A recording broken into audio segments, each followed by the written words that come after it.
The idea of it is you're in such a position of equilibrium of tension and relaxation, right? That balance, that's what balance is, right? Is I have the ability to relax, yet I have the ability to create tension at the same time, right? And I talk about this as well, as that we talk about dynamic co-contraction and how muscles are contracting together, but we don't talk about dynamic co-relaxation, right? And those same muscles that have to co-contract also have to co-relax when I'm switching directions, because if they stay on, it creates friction and shear force as you're trying to basically go into a fast movement to change directions. And a lot of it's unconscious, right? Your nervous system is doing this because it doesn't trust that you're going to be able to switch directions correctly. So it hits the brakes, right? And basically you create tension when you need to relax. Uh-huh.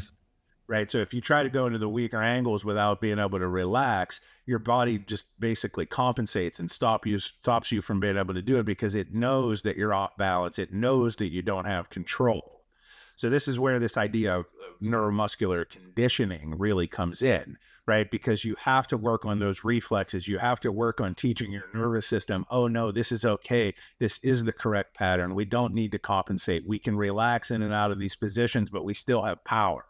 That's what real power is. And that's what real movement economy is, which is the thing that the biggest blind spot that we never talk about in training, is that everything comes down to movement economy. Yet even when we talk about movement economy, we don't talk about it from a neuromuscular standpoint. We talk about it from VO2 max, right? How much oxygen are you burning, Right. not how efficient your pattern is. Right. And again, even with that, the more efficient your pattern is, the less oxygen you're going to use. The less efficient your pattern is, the more oxygen that you're going to use. And we know that. Put a swimmer on in a running situation, put a runner in a swimming situation, completely different, metabolic function.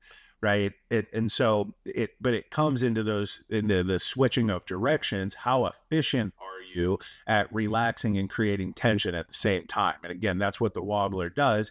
And it requires you to be able to use your whole body, right? And so if you can't use your whole body, you can't relax.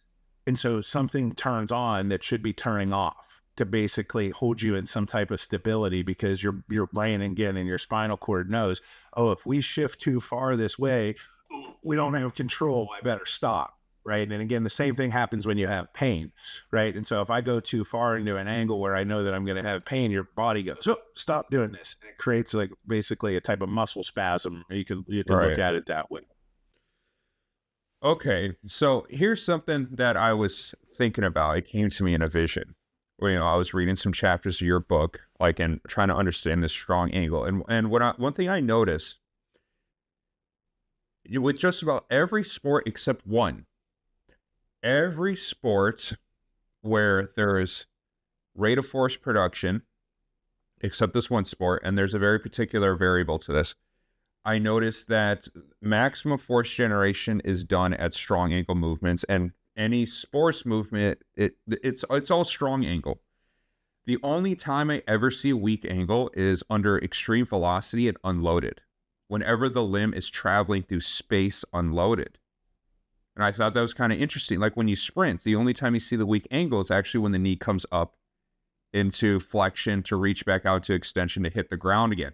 Or when you got to or at the very start of a play, say football or track, you're at a little bit more of a weak angle, and that's when you have to use a lot of neurological drive to push yourself out of the weak angle into strong angle, where the stretch shortening cycle can start happening.